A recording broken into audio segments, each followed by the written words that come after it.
हम लोग फिर से एक नया सेशन में स्टार्ट करते हैं। जय जवान जय किसान दोस्तों, मैं धीरज कुमार आपके अपने YouTube चैनल सर जी क्लासेस में स्वागत करता हूं। और आज फिर हम लोग इतिहास का अगला टॉपिक लेकर के आए हैं। जैसे कि हम लोग पढ़े कि इतिहास को पहले समझे थे कितने खंड बांटा गया, 3 खंड में। कौन कौन था? तो एक था आपको पूरा पाषाण काल, मध्य पाषाण काल, ठीक है, नव पाषाण काल। इनके पाषाण काल को हमने कितने खंड बांटे थे? 3 टॉपिक पढ़ लिए हैं, ठीक है। पूरा पाषाण काल पढ़ लिए, मध्य पाषाण काल पढ़ लिए है ना, और नव पाषाण काल पढ़ लिए। बचा कितना है? एक, जो कि क्या है? ताम्र पाषाण काल। क्या है? ताम्र पाषाण काल को हम लोग पढ़ेंगे आज। क्या पढ़ेंगे? इसको चिल्कोलिथिक पीरियड या एज के नाम से हम लोग जानते हैं, ठीक है। तो जो भी इसका इतिहास का 3 वीडियो आप लोग को चला गया है। पहला में क्या है, तो हम लोग डिस्क्राइब किए थे कि इतिहास क्या है, इतिहास के बारे में शुरुआत कैसे हुआ था, इस सब बारे में हम लोग जानकारी लिए थे।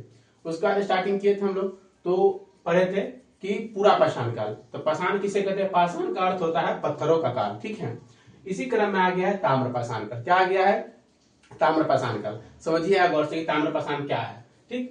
अब समझिएगा कि धीरे धीरे जब नव पाषाण काल अभी हम लोग तुरंत पढ़े हैं, तो उसमें खेती की शुरुआत हो गया था। किसका? खेती। उसी क्रम में जब लोगों द्वारा, यानी उस समय के जो मनुष्य थे, उन लोगों ने एक धातु की खोज कर लिया। किसका? धातु का। वो धातु कौन सा था? तांबा। क्या था? तांबा। तो उसने तांबा की खोज कर लिया, जिस कारण से इस काल को ही पूरा क्या कहा गया? इसके बाद आने वाले काल को कहा गया ताम्र पाषाण काल। यानी तांबा और पत्थर दोनों का यूज होने लगा। इस काल में क्या क्या होने लगा? तो तांबा और पत्थर का यूज होने लगा, जिस कारण से इसको नाम पड़ गया ताम्र पाषाण काल। क्लियर है? आगे जब हम लोग बढ़ेंगे तो तांबा का खोज हो गया। और बताइए, जब तांबा सबसे पहले खोज हुआ, हम लोग शुरुआती दौर पढ़ रहे हैं, तो मानव द्वारा खोजा गया या मानव द्वारा प्रयोग किया गया सबसे पहला धातु कौन था? तो वो भी कौन सा था? तांबा था। किसके द्वारा? मानव द्वारा खोजा गया सबसे पहला धातु या मानव द्वारा प्रयोग किया गया सबसे पहला धातु कौन सा था? तो वो भी था तांबा, ठीक है। इस समय के लोग ग्रामीण समुदाय बना करके रहना शुरू कर दिए। जैसे नव पाषाण काल में आपने देखा कि आवास, अस्थायी आवास वगैरह बनाना शुरू कर दिए थे, कृषि यानी खेती करना शुरू कर दिए।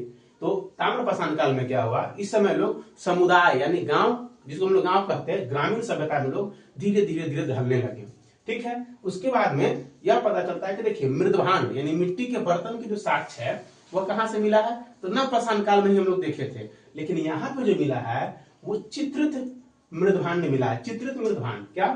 चित्रित मृदभांड। तो मृदभांड का अर्थ हम लोग पहले ही समझ चुके हैं। मृदभांड का मतलब होता है कि मिट्टी का बर्तन। क्या होता है? मृदभांड का मतलब होता है मिट्टियों का बर्तन, ठीक। अब जो है चित्रित, चित्रित का मतलब क्या होता है? इस चित्रित का मतलब समझिएगा। चित्रित का मतलब क्या होता है? चित्रित का मतलब कि जो जिसपे चित्र बनाया गया। जैसे अभी के समय आप लोग देखते हो, एक जो मिट्टी के जो बर्तन यानी कि जो कलश हो, घैला हो, ये सब मिलता है, तो उसपे नहीं पेंटिंग क्या लगता है, तरह तरह के डिजाइन बनाने लगता है, तरह तरह के, ठीक है। तो उसी को क्या कहा गया? चित्रित। तो सबसे पहले चित्रित मृदभांड कहां से मिला है? तो अभी ताम्र पाषाण काल से ही लोगों ने यूज करना शुरू कर दिया है। बहुत पढ़ाने वाले टीचर सीधे कहते हैं कि ताम्र पाषाण काल में है क्या? कुछ नहीं है, तांबा की खोज हो गया, बस हो गया। इसको चिल्कोलिथ कहते हैं, बात खत्म। लेकिन इतने सारे बात इसमें टॉपिक है, इतने छोटे टॉपिक है, फिर भी इतने सारे बात है, समझिएगा। क्या क्या? पहला, चित्रित मृदभांड का साक्ष्य भी कहां से मिलता है? सबसे पहले प्रयोग किया गया तो वह है ताम्र पाषाण काल में, ठीक है। आगे बढ़ते हैं। सबसे बड़ा तांबा का उपकरण मध्य प्रदेश के मुंगेरिया से मिला है। कहां के? मध्य प्रदेश के मुंगेरिया। देखिए, सबसे बड़ा तांबा, सबसे बड़ा तांबा को जो उपकरण, उपकरण का मतलब कुछ भी हो सकता है, चाहे वो औजार हो या बर्तन हो, कोई भी चीज हो सकता है, वो कहां से मिला है? मध्य प्रदेश के मुंगेरिया से। कहां से मिला है? मध्य प्रदेश के मुंगेरिया से मिला, ठीक है। उसके बाद हम लोग आगे बात करेंगे, तो आहार एवं, है ना, औहार। क्या है? औहार जगह के नाम है। क्या है? औहार एक जगह है। फिर गिलुंद, गिलुंद भी एक जगह है, जो कहां से पड़ता है? राजस्थान में। अब जगह की आपको ध्यान रखना है कि कहां कहां से ताम्र पाषाण काल के साक्ष्य यानी प्रमाण मिलते हैं, ठीक है। कहां कहां से ताम्र पाषाण काल के साक्ष्य और प्रमाण मिलते हैं, कहां कहां से? तो देखिए, सबसे पहले हम देखे हैं कि मध्य प्रदेश में एक जगह है ना, मुंगेरिया, वहां से मिले हैं। फिर हम लोग करेंगे तो औहार। क्या? औहार और गिलुंद, जो कि राजस्थान में पड़ता है। कहां पड़ता है? राजस्थान में। यहाँ भी ताम्र पाषाण काल के साक्ष्य प्राप्त होते हैं। और अपने बिहार की बात किया जाए तो बिहार में कहां से मिला है? तो समझिएगा, सेनुवार, जगह का नाम कौन सा है? सेनुवार। दूसरा है सोनपुर। कौन सा है? दूसरा सोनपुर। उस समय भी ताम्र पाषाण काल के कुछ अवशेष मिले हैं, सोनपुर से भी। सोनपुर, ठीक है। फिर है ताराडीह। क्या सा? कौन सा जगह? ताराडीह। बिहार के 3 ऐसे जगह है जहां से ताम्रपाषाण काल के समय के जो है साक्ष्य प्राप्त हुए। कौन कौन? तो देखिए सेनुआर है, सोनपुर है और ताराडीह है, जो कहां से मिला है? बिहार। ठीक है, जितने भी बिहार के एग्जाम होंगे उनके लिए बहुत इंपॉर्टेंट है। आगे बढ़ते हैं। अब जो है नवदा टोली, कौन है? नवदा टोली। ठीक है, नवदा टोली ये जगह कहां पड़ता है? तो ये भी पड़ता है मध्य प्रदेश में।